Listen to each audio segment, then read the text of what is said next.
Right, next we need to set our machine up for free motion sewing. So it depends what your machine does. Some of them have a little switch at the bottom to be able to drop the feed dogs. Other ones have a plate which goes over and covers them. I had an old machine that did that. And you also need to be able to put on some kind of free motion foot. I'm using a darning foot, but you can get lots of different types. So there's a metal one, or you can have an open toe one. Personally, for applique and working how I do, I find these open toe ones are unhelpful because they have a tendency to just lift up the fabric and get caught under. So I find a closed foot is easier. You can also, there's also a, for my machine, you can get this little foot, which should work great, but I don't like it. So I think that fits on here. This is supposed to be an embroidery foot. So I'm happy with the darning foot. There's lots of different types, and it's worth having a go for the different ones for your machine, because then against the cost of your machine, they're not really that expensive. I think they're usually like £20–30, and you might find that while you can't do the free motion with one particular foot, you spend £20 and you know you're away and it's all really good. So worthwhile playing around. So we're going to need some different threads. So try and get this so it's a bit difficult to tell the colour really. It's not, but this is a light kind of taupe. Again, try and a little better, kind of a little better. So it's a light taupe, and I'm going to be using that for the outlining. We're going to have a plain black for the eye, a soft plain yellow for the eye, a variegated white for the highlight. For the primroses, I'm going to be using these two variegated yellow and oranges. For the butterfly, I'm going to use this one, which is quite good fun. It's kind of, I was thinking of it as a bit of a bumblebee kind of colour. And it goes between a dark brown and an orange and a yellow.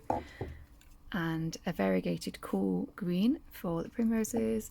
And we're also going to need a variegated grey, because we're working on black, so the outlining isn't going to be very obvious, so we need something to pick it out. Again, you don't, when you're working on black, you don't need to go for a particularly light grey, because the black tends to make it really stand out anyway, and it can look a bit washed out and look like you've been sewing with white. So I'm just threading up my machine, and you might want to consider your tension a little bit. I tend to reduce my tension down to a little bit below normal for doing free motion. I've also fitted an embroidery needle which has a slightly wider or longer eye, which makes it easier for the thread to draw through. We don't need to worry about tying off or ending any of our threads, because this is just part of a panel. If you were doing something where you were going to use maybe like a tea towel or something, again, I still wouldn't be tying off my threads like I would on a quilt, but I would consider really making sure that you sew down the edges, so you know, sew in the same spot a few times just to make sure that it's really secure, so that when you trim it off neat, it's less likely to undo. So first off, we're just going to be sewing, hopefully it's a little bit difficult sewing kind of on a dark background like this, because it's not going to show up terribly well. Find yourself a pair of scissors, which I seem to have lost all my scissors. So a small pair of scissors would be great, but I'm going to go for a humongous big pair of scissors and put them somewhere that you can reach. So we're going to start off trying to, I've got the camera in optimal position, which means I can't really see at all. So if you have the option to set a needle down on your machine, then that's really useful. And we're just going to do a few stitches, finishing with the needle down. I'm going to trim this thread a little short, so that it's not, I'm not going to keep sewing over it. And we're basically going to go this kind of distance, so I'm aiming to go about a millimetre away from the edge, and I'm going to do around this wing first.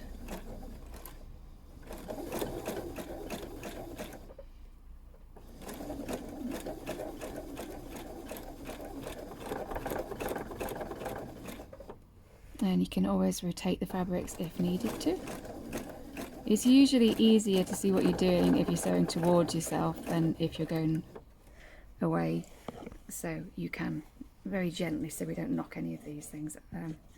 I suppose I should, I guess it should be fairly obvious that I'm not using any pins. I didn't put any glues or use any fusibles. These are just laying there, so I'm being very careful not to knock everything. Okay, and what I'm going to do now is I'm just going to whiz back over that tail again, which is a little easier because it's not going to go anywhere. If you miss a bit, it's best to just keep on going. So you can see, well, maybe you can see here, I just missed the edge a little bit, and I've kind of just sewn along on the background, and I'm not quite catching it, but I'm not worrying about it because this is much more secure this second time. So I'm just going to make sure that I definitely catch it this time. And we're going to be sewing another time with the variegated threads to kind of bring it to life. So it's going to be very secure. But if you go back over the same area that you've done before, it has a tendency to, you're making a lot of extra lines because you've got to double back on yourself, and it can make it look less pretty. So, okay, I'm going to go around like that. And if you've got your template, just put it somewhere that you can see near your machine so that you're remembering what it is that you're doing as you're going along. So to start off with, on the face, we're just going to go around it, and we're not going to worry about the beak because, again, it'll be much easier when everything's secure. So we'll add the beak and the feet later on. So I'm just going to work around sewing all these different areas down, and I'm going to go twice around every piece.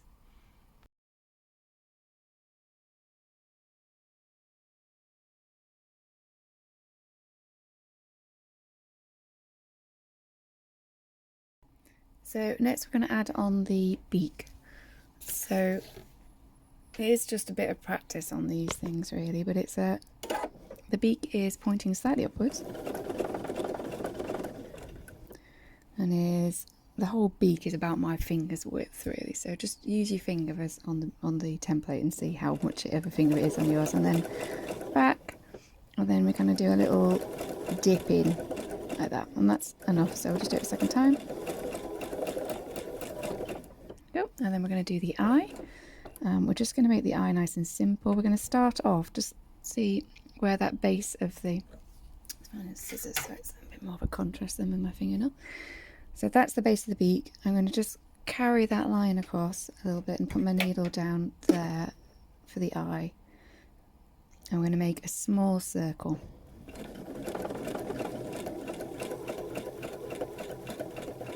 Okay, and then round again. And I wouldn't worry too much about your positioning on this, because if you get it in a different position, it will just look like he's looking in a slightly different direction. So, you know, it's all good. Right, for the legs, we're going to go, see these little dips in, that's where the base of the legs are. So we're going to go at a bit of an angle. I think the Primrose here was orientated this slightly wrong way, and I took it off and put it around the right way around, but I'm not entirely sure I put it back in exactly the place it should be. So on the template, the leg, you can use that leaf to work out where the leg should go, but I think where I've moved it, it actually needs to be a slightly different position. So follow the template, not exactly what I'm sewing. So we're going to go straight down, and again you can kind of use like how many, his leg's about kind of 2 finger widths, so I'm looking to come about here. So sew in a straight line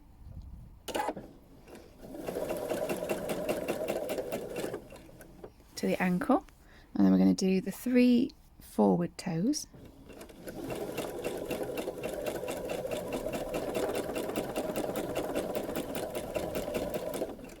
And then we're going to do the little back bit there, coming back to the ankle, and then we're going to sew back, turn in so I can see where I'm going, and I'm going to aim to, scissors again, I'm aiming to go slightly wider than the ankle, because this little blackbird's got a very delicate turn of ankle.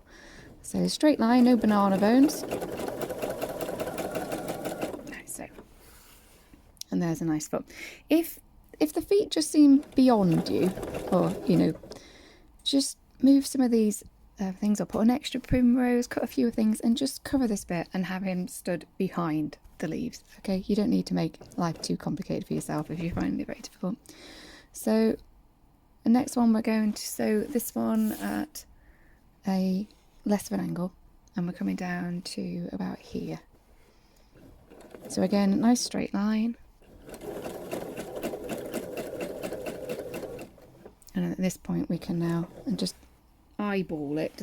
Do his legs look roughly the same length? Okay, and we're going to sew those 3 toes.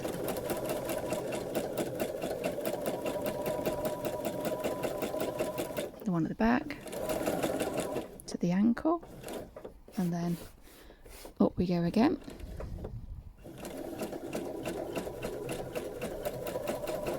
And I'm not going to do a second time round them because we're filling them in and I'll probably just muck it up, so let's not risk it. Okay, and you might have noticed before on the butterfly, just as I was going on the outlining, I also just added on the little body and the antennas because it seems silly not to.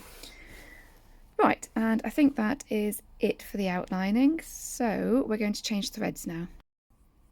So I've changed to a black thread, and next we are going to just fill in this eye, which I have to admit matters less when really we're doing it on a black thread. I mean black thread on a black background, but just a little bit adds texture if nothing else. I'm just going to trim that short with my massive scissors. Did have some small scissors? No, I like it. I didn't think that actually. I'm using a self-cutting thing, but it doesn't always do it. Right, and next we're going to change to the plain yellow, which is quite a nice soft yellow. So I often call colours soft, but hopefully you know what I mean. It's not like a clear yellow, it's just kind of a little bit warm. Sorry, I'm just threading up and oh, golly, I'm trying to thread up. So next we're just going to fill this beak in.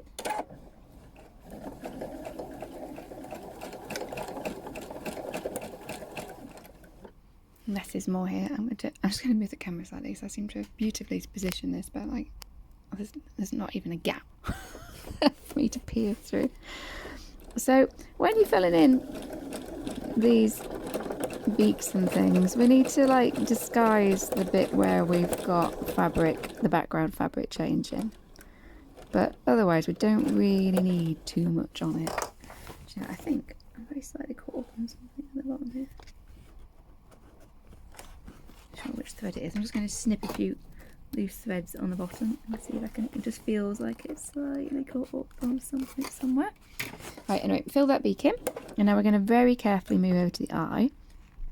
And we're going to be sewing just outside. Let me just trim this thread off so that we're not, try not to cut my actual thread. We're going to sew just around the brown outlining that we did for the eye before.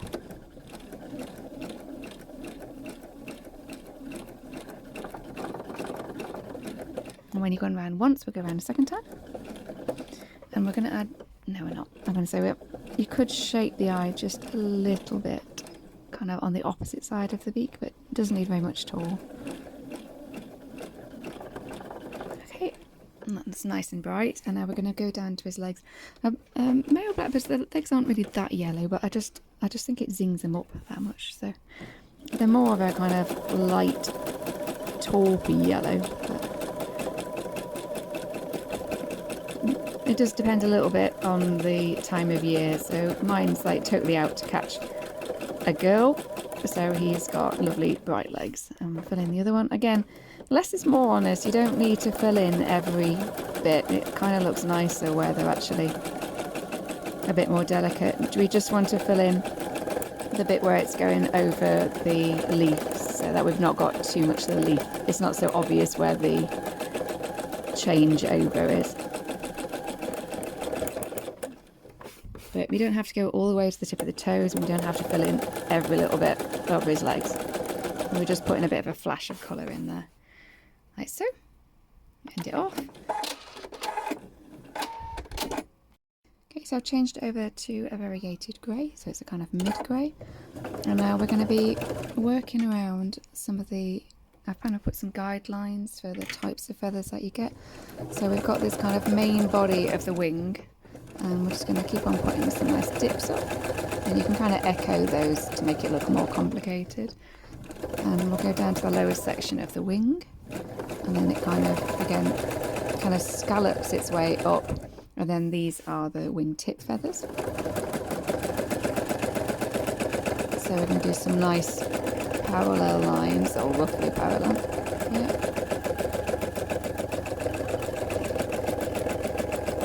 It's going to look pretty because obviously with the variegated thread, some of them are going to stand out more than others, and we can do the same thing on the tail.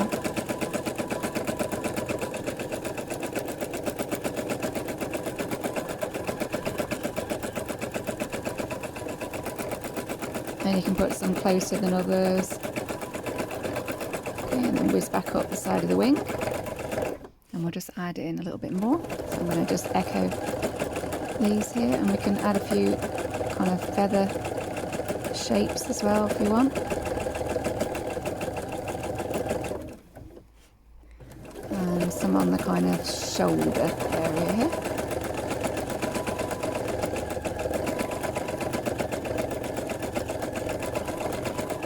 We're basically just adding some texture here. Okay, so that's the wing done, and the tail. So now we're going to go up, and we want to make him look as if he's kind of turning his head a little bit, looking over his shoulder.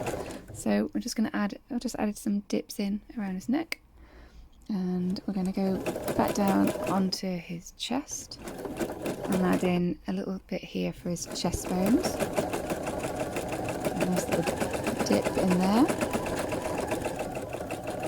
And we'll just go back down. I'm going to do his body and just define his legs a little bit and make his feathers a little tufty around his legs and his rear carriage, as it were. And then just follow around there again. Echo that out a little bit, make it look more stand out. And then again, a little bit of a dip in here, just to kind of show that turn of the head, and then very carefully up around his head, and we're going to go all the way down to the beak, and then back up, and we're going to kind of bring out this eye socket a little bit, so around his eye, and then just swing around a little bit there, like so. Now, does he need any more? I think that's probably enough. Okay, so we'll end off that thread, and we're going to change to a variegated white. I've got the variegated white threaded up, and what we're going to do here, again, I put my camera so there's like nowhere to look. We want him to kind of look like he's looking up at this butterfly a little bit, so I'm going to put a highlight of just a few stitches on this side of his eye. Like so. And then I'm just going to move this thread over here, take a stitch down, and then come back again, just because I'm just going to move the camera again, sorry. So there's a tiny bit for me to be able to see. Hopefully you can still see him. And we're going to very, very, very carefully put the needle down just on the opposite side of the eye, between the brown outline and the black infill. And I'm going to very carefully just stitch a few stitches on the other side. Doesn't need very much, and I'll just bring it over here to end it off, because that way I've got nice long threads to be able to cut, whereas I would just show you if I did it just moving over, I'd have a tiny little thread to be able to cut, which is quite difficult to do as a neat job. So there we go, and then we can easily just pull those ones out. See, and no one knows that we did that. There she is. She is there. Right, so that is the blackbird done. So we're going to work on the primroses next. So we want to change over to the variegated bright yellow. Right, so on these we want to, I've done it again. I keep on putting the camera like, I guess I've used it. we're going to first, with this variegated yellow, we're just going to define the petals a little. So we want to sew the full shape right into the centre of the flower. On each of the petals there's actually a dip in, so we can do that as well. This one's only a part one, so we've not got the full 5 leaves here. This one's a little easier to see, so we're going all the way in, little dip, all the way in.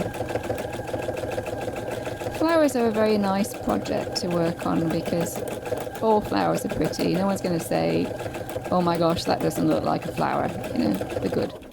And then move over to the one over here. We'll dip in. Yes, I think flowers they're just relaxing to do.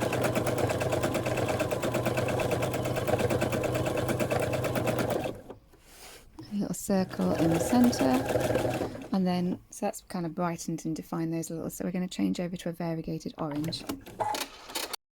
Right, so I've got the variegated orange, and we're just got a loose thread there. We're just going to add some shading because these ones have got a kind of darker centre. So the pattern for this is available on my website. If you want to draw your own blackbird out, then you're very welcome to.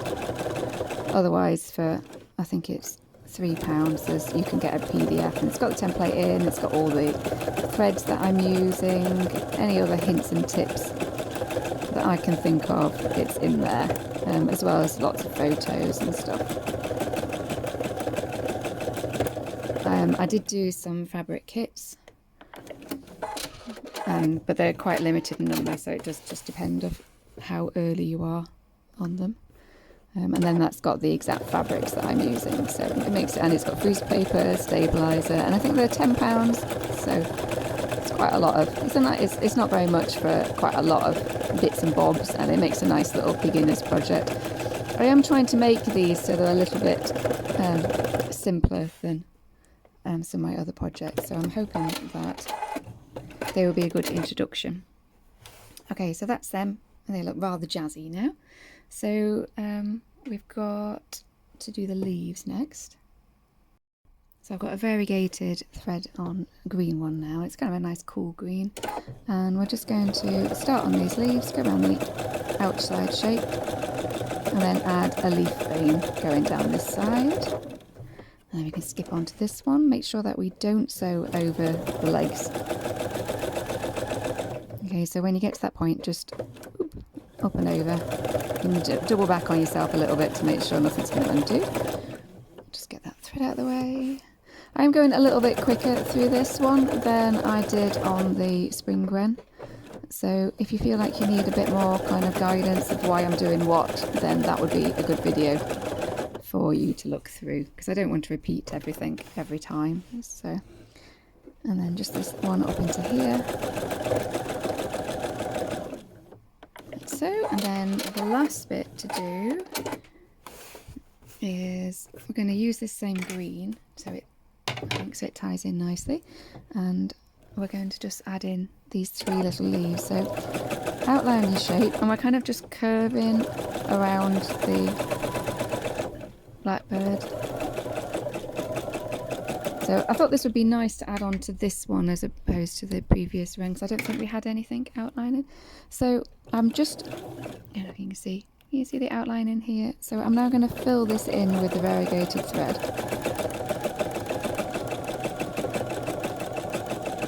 And some of them will be dark and some of them will be light, just the way the thread goes.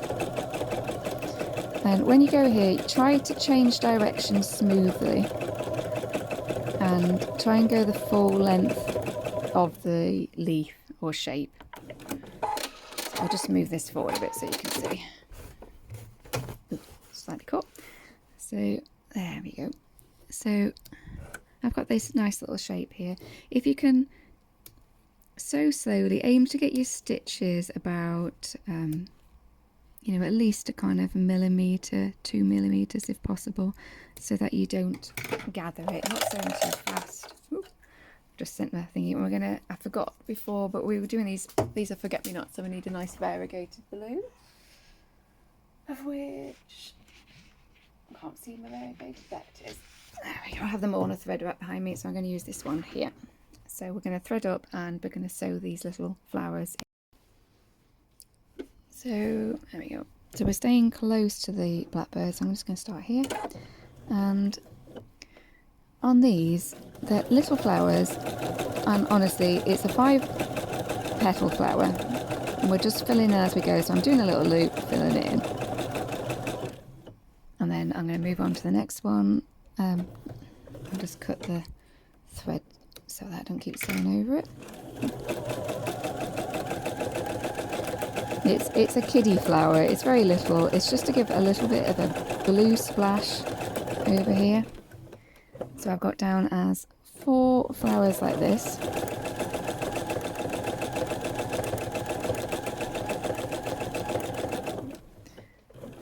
Oh no, 3 flowers, and then one of them, this one at the top, I've kind of done it so it's at the side, so you've not got the full shape.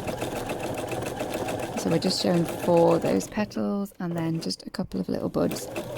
And I'm not going to worry about the green stems or anything like that, because we're just kind of giving an impression of just something a little bit, brighten it up a little bit in that corner. And we now want to just cut all these threads neat. Try and zoom in a bit better. Ooh, zoomed in the wrong place. There they are. I've just trimmed everything neat so you can see, and it just gives a nice little splash of colour there. And the last thing we're going to do is round this butterfly. So this is the one which was like a variegated orangey brown. So we're going to add in some of the wing veins from outside, going out from the body. And then we're going to just add in some zigzags. So this butterfly really should have dots, but that's a bit of an awkward bit to do. So we're just going to give some impression of colour by sewing around like this, and that will be enough. Just give it a bit of a zing. So you can see it there, and that just gives some of the orange, which helps tie it into some of the orange down here. And that is her also. And here he is, all in his fineness. And so I hope this is a nice little project that you could use for either as part of a quilt, or just to make a little piece to try the technique out, or you could on a tea towel or a bag, anything that you can think of. I'm going to quilt mine and mount it, so I'll put up another video of that, and I'll show you how to finish off the back and things like that.